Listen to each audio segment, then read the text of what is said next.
नमस्कार दोस्तों। मास्टरबेशन यानी कि हस्त मैथुन, हम सभी को यह शब्द डेली सुनाई देता है। हमारे पास डेली इस तरह के कई पेशेंट्स आते हैं। साइंस द्वारा यह एक डेली बिहेवियर के फॉर्म में देखा जाता है, मगर पेशेंट्स को, स्पिरिचुअल लीडर्स को और सोशल फोरम पे मास्टरबेशन एक अलग पहचान बनाए हुए है। जो हमारे पास पेशेंट्स आते हैं उनका एक ही प्रॉब्लम होता है, उनको गिल्ट होता है कि उन्होंने पास्ट ईयर्स में जो ये गलती की है उसकी वजह से आज उनको ये प्रॉब्लम हो रही है। क्या प्रॉब्लम हो रही है, इसके पीछे साइंस क्या है, साइकोलॉजी क्या है, फिजिकल प्रॉब्लम्स क्या हैं, स्पिरिचुअल प्रॉब्लम्स क्या हैं, सोशल प्रॉब्लम्स क्या हैं, मेंटल हेल्थ क्या है, आज हम इस वीडियो में जानेंगे। ये जानना बहुत ही ज़रूरी है क्योंकि एक जनरल प्रॉब्लम है, कॉमन प्रॉब्लम है और हर किसी को ये लगता है कि यार कुछ ना कुछ कमी हो गई है। मैं डॉक्टर चिराग गुप्ता जयपुर में प्रैक्टिस करता हूँ और एक यूरोलॉजिस्ट हूँ और डेली इस तरह के पेशेंट्स देखता हूँ। तो आइए देखते हैं मास्टरबेशन से रिलेटेड कुछ इंपॉर्टेंट पॉइंट्स। दोस्तों, मास्टरबेशन लगभग एक मेल को अगर देखा जाए तो 96% मेल्स अपनी लाइफ में कभी ना कभी मास्टरबेशन करते हैं, यानी कि ये बहुत ही कॉमन हैबिट है और सभी ने ये की हुई होती है। फिर भी कुछ लोगों को ही इससे इतनी प्रॉब्लम हो जाती है कि ये हमारे पास एज ए पेशेंट आते हैं। ऐसा क्यों होता है?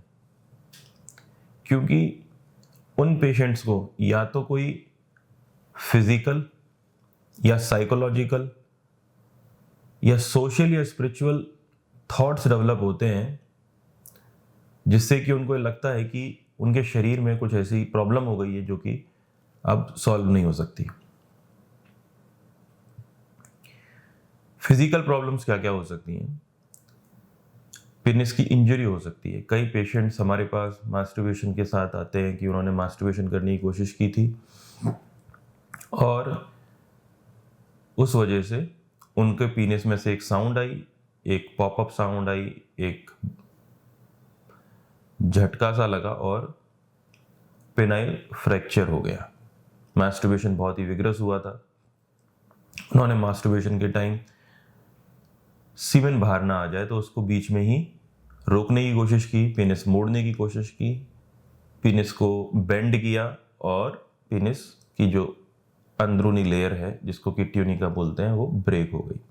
इसके बाद एक साउंड आई और साउंड आने के बाद तुरंत स्वेलिंग आते ही पेनिस अपने डाउन वाले पोजीशन में आ गया और सूजन आ गई। मास्टरबेशन फिजिकली सेक्स से फार लेस सेटिस्फाइंग होता है, यानी कि अगर आप मास्टरबेशन कर रहे हैं या आप इंटरकोर्स कर रहे हैं, दोनों में इंटरकोर्स ज़्यादा सेटिस्फाइंग होगा in comparison to masturbation. Masturbation के बाद पेशेंट को एक डिप्रेसिव थॉट आते हैं, गिल्ट फीलिंग होती है, वर्क प्लेस पे परफॉर्मेंस प्रॉब्लम होती है, स्ट्रेस मैनेजमेंट प्रॉब्लम होती है। क्यों होती है?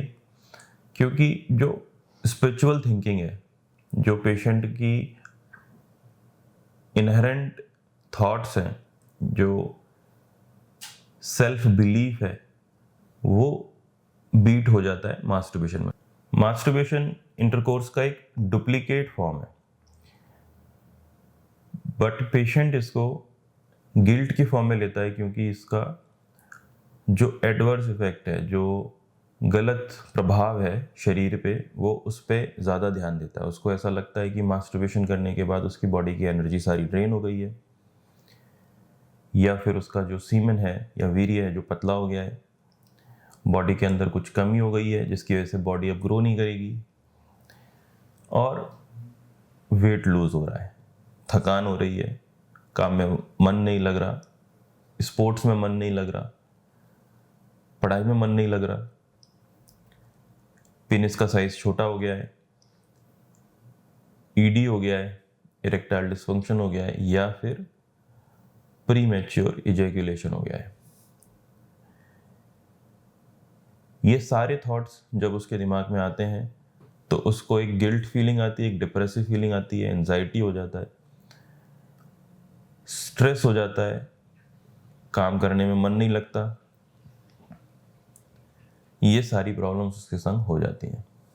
मास्टरबेशन करने से जो इंटरपर्सनल रिलेशनशिप है, क्योंकि पेशेंट अपने अंदर एक प्रॉब्लम लिए बैठा है, डिप्रेशन में है, तो जो इंटरपर्सनल रिलेशनशिप है उस पर भी बहुत असर पड़ता है। यानी कि आपकी जो फ्रेंड सर्कल है या आपकी जो फीमेल पार्टनर है या वाइफ है, उसके साथ रिलेशनशिप में भी फ़र्क पड़ता है। उसको ऐसा लगता है कि इस हैबिट से वो फीमेल पार्टनर को चीट कर रहा है या फिर उसको इतना अच्छे से सेटिस्फाई नहीं कर सकता, और धीरे धीरे धीरे इंटरपर्सनल रिलेशनशिप भी खराब हो जाते हैं। इसमें कई प्रॉब्लम्स आ जाती हैं। इसमें कई ट्रस्ट रिलेटेड या पैशन रिलेटेड प्रॉब्लम्स आ जाती हैं। मास्टरबेशन से पेशेंट को पॉर्नोग्राफी की हैबिट पड़ जाती है। पेशेंट ज़्यादा से ज़्यादा पॉर्न साइट्स पे जाने लगता है, और इस हैबिट से भी उसका काफ़ी thought process, mind related thought process change हो जाता है।